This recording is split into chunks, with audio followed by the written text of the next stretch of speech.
This is StoryLinkRadio. The professional storytellers at StoryLinkRadio have been around for a long time. The Irish knew storytellers by the name Shawnee. We are committed to bringing stories to life through the spoken word, as in traditional oral storytelling. We present stories of many genres: ancient myths and legends, short stories, full-length novels, science fiction, high fantasy, philosophy, traditions, classics, drama, fiction, non-fiction, romance, theater, ghosts and haunts, stories of the strange, and much, much more. Our stories may be drawn from contemporary sources or from some dusty, near-forgotten tome. Regardless, it is a treat like no other to listen to stories and tales presented in a live format with the emotion and feeling a true professional storyteller brings, conjuring up images of yesterday, tomorrow, and fantasy. So join us at StoryLink Radio and let us be your Shawnee for a time. Our stories are presented before a live audience, then recorded for the StoryLink Radio podcast for your on-demand listening pleasure. Please visit StoryLinkRadio.com for show notes, to find out how to join our live audience, and for lots of free stuff, including free audiobooks and much more. Visit www.StoryLinkRadio.com. And now we give you a story of the Selkie folk. In Irish folklore, there are many stories about creatures who can transform themselves from seals to humans. These beings are called SELKIES, or Silkies, or Roan, or simply the Seal People. The seals would come up onto the rocks or the beaches and take off their skins, revealing the humans underneath. Now, some stories say this could happen once a year on Midsummer's Eve only, while others say it could be every 9th night. At any rate, once ashore, the Selkies were said to dance and sing in the moonlight. Although most mythological sea creatures were considered hostile or even evil, Selkies were considered to be mostly gentle beings. Perhaps it was because of the seal's kind-looking eyes. Selkies are also seen in Scottish, Icelandic, and Scandinavian mythologies. Now, one of the most common themes found in Selkie folklore is romantic tragedy. Selkie women are so beautiful that no man can resist them. They have the perfect proportions and long dark hair, and they make an excellent wife. One of the most common Selkie stories is that of a man stealing a Selkie woman's seal skin. Without her skin, she cannot return to the sea. And so she marries the human man and has children with him, and she is always a good wife and a mother. However, because she is from the sea, she may stand out among the common folk. In Rosalie K. Fry's novel, The Secret of Roan Scary, she describes a village's reaction to a Selkie woman living among them. Well, of course, there was much shaking of heads when Ian married the dark-eyed stranger. She was quite unlike the island women, and some of her ways were so strange. Why, she would go out on the rocks, even when the tide was low, to talk to the seabirds and the seals. Now, as I have said, because a Selkie woman's true home is in the sea, she always longs for it. In the stories, she ends up finding her seal skin that her husband has hidden, or one of her children unwittingly finds it and brings it to her.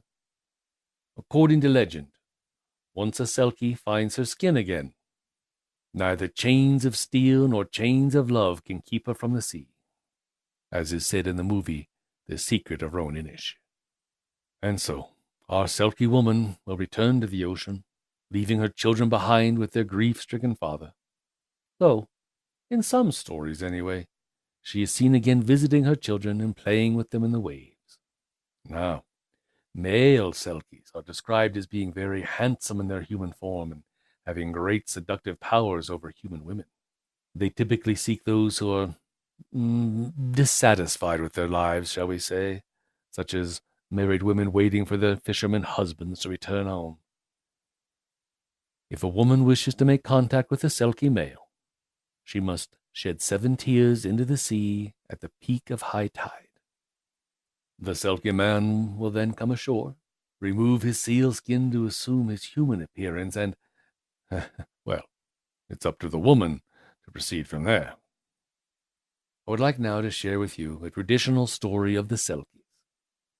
This is the Goodman of Wastness. The Goodman of Wastness was a handsome, well-to-do young fellow. He was strong, well-liked, and had a profitable farm. and it comes no surprise to learn that many of the unmarried local girls had their sights on him. However, despite their ample attentions, the Goodman was a man who was simply not interested in marriage. Their advances spurned, the local girls soon began to treat the Goodman with contempt, describing him as an old young man and old before his time. Aye, in their eyes, he was committing the unpardonable sin of celibacy. The Goodman, however, paid these malicious creatures little heed, and, as is more often the case, the gossips soon turned their attentions elsewhere. When questioned by his friends as to the reason he would not take himself a wife, the Goodman would smile and simply explain, "Oi, women are like many things in this weary world, only sent for try at a man, and la have no trials aplenty without being tried by a wife. If ye an old fool Adam had no been bewitched by his wife, he might still be in the guild even this day." Which is to say, or as the Goodman would say, women are like many other things in this weary world, only sent as a trial to men, and I have enough trials without being tried by a wife. If that old fool Adam had not been bewitched by his wife, he might still be in the Garden of Eden to this day. Well, as so says the Goodman. Counterpoint to that, there was one old woman who heard this oft-repeated speech and remarked, "Take thou heed thysel, for thou'll maybe be yourself bewitched one day, eh?" Which is to say, heed well what you say, you will maybe be bewitched yourself one day, eh? "Aye," replied the Goodman, laughing. "Aye, aye, that'll be the day when walks dry show the altars are shiny tadadela papa." Which is to say, that will be when you walk from the altars of Shani to the Boer Papa without wetting your feet. Those are some local names of places thereabouts. And so it came to pass that one fine day the Goodman was down on the ebb when he saw a short distance away a number of Selkie folk lying out on a flat rock. Now some of these Selkie folk were sunning themselves in the afternoon warmth, while others jumped and played in the clear waters. All were naked, with unblemished skins as white as snow. Their enchanted seal skins lay strewn carelessly on the sand and rocks around. The Goodman crept closer to their basking rock, and as he neared the place the Selkie folk played, the Goodman leapt to his feet and ran towards them for all he was worth. With a shriek, the Selkie folk snatched up their sealskins and quickly retreated to the safety of the sea. However, swift as they were, the Goodman was quicker, and he managed to seize a skin belonging to one beautiful seal maiden. In the hasty rush to safety, this poor creature had forgotten to retrieve her skin. The Selkie folk swam out a little distance and turned to gaze mournfully at the Goodman.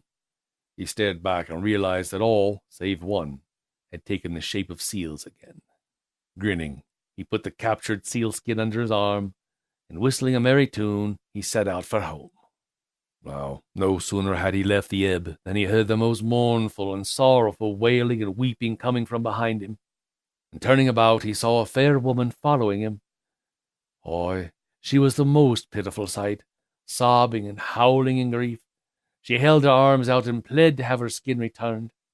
Huge tears ran from her large dark eyes and trickled down her ivory cheeks. Falling upon her knees, she cried, "Oh, bonny man, if there's any mercy in the human breast, gie me back ein Selkie skin. I cannot live in the sea without it. I cannot bide among me own folk without me Selkie skin." Which is to say, "Oh, handsome man, if there's any mercy in your human breast, give me back my seal skin. I cannot live in the sea without it. I cannot live among my own people without my seal skin." Now, the Goodman was not a soft-hearted man, but he could not help but feel pity for the poor creature. Pity, however, was not the only emotion he felt. With the pity came the softer and sweeter passion of love. The icy heart within the Goodman that had yet to love a mortal woman was soon melted by this seal maiden's beauty. Eventually, the wily Goodman managed to wring from the Selkie woman a reluctant consent to remain with him as his wife. She had little choice in the matter, for as all you knowledgeable people know, she could not return to the kin in the sea without her skin. And so the sea maiden went with the Goodman, and stayed with him for many a day. She turned out to be a thrifty, frugal, and kindly wife, and although she was a creature of the sea, the Goodman had a happy life with her. The Selkie wife bore the Goodman 7 children. 4 boys and 3 girls came from their union, and it was said that there were no children as beautiful as them in all the isles. And all the while the sea wife and her human husband seemed content and merry. But all was not as it seemed. There was a heavy weight in the Selkie wife's heart. Many, many was the time that she was seen to gaze longingly out to the sea that was, after all, her true home. So to all the islanders, and to the Goodman himself, well, all seemed well with his family. But, as is always the case in these tales, the bliss was not to last. One fine day, the Goodman and his 4 sons were out fishing in their boat. With the menfolk out of the house, the Selkie wife sent 3 of the girls down to the ebb to gather limpets and whelks for their tea. The youngest girl had to remain at home because she had hurt her foot climbing on the sharp rocks by the shore. As usual, as soon as the house emptied, the Selkie wife set to looking for her long-lost sealskin. She searched high and she searched low. She searched butt and she searched ben. She searched out and she searched in, but to no avail. She could not find the skin. The time passed. The sun swung to the west, lengthening the shadows. And the peaty lass, seated in a straw-backed chair with her sore foot on the creepy, watched her mother carry out the frantic hunt. "Ma'am, what are they looking for?" she asked, which is to say, "Mother, what are you looking for?" "Oh, Belle, dinna tell, but I'm looking for a bonny skin to make a rivlin that with sorty sore feet," replied the Selkie wife, which is to say, "Oh, child, don't tell, but I'm looking for a pretty skin to make a shoe that will cure your sore foot." "But, ma'am," said the Baron, "I kid where the head is. One day where you're out, and me fither thought I was sleeping in the bed, he took a body skin down. He glowed at it high for just a pretty minute, and he folded hid it, and laid it head again up under the isons and upon the bed." Which is to say, "But, mother, I know where it is. One day when you were out and my father thought I was asleep in bed, he took a pretty skin down. He glowered at it for a short time, then he folded it and put it away in the isons over the bed." Now, when the Selkie wife heard this, she clapped for joy, and she rushed to the place where her long-concealed skin lay. "Oh, fare thee well, Petey Burrow," she said to her child as she ran from the house. "Aye, fare thee well indeed." And rushing to the shore, she threw on her skin. With a wild cry of joy, she plunged into the sea. Shifting again into her Selkie form, she swam out through the waves where a Selkie man was waiting for her and greeted her with delight. All this while the Goodman was rowing home, and he happened to see these 2 Selkies from his little boat. They swam close, and his wife uncovered her beautiful face and cried out to him, "Aye, fare thee well, Goodman o' Wastness. Fair to be. I like thee weel enough for thou were good to me, but I love a better me man o' the sea." which is to say, "Fare thee well, Goodman o' Wastness. Farewell to you. I liked you because you were good to me, but I love my husband from the sea more." And that, friends, was the last the Goodman ever saw of his sea wife. Often, though, in the twilight of his years, he could be seen wandering on the empty seashore, hoping once again to meet his lost love. Och, but never again did he look upon her fair face. And so that is a Selkie tale called The Goodman of Wastness. And if you'd like to hear more of the Selkie folk, please do check back often to the StoryLinkRadio podcast.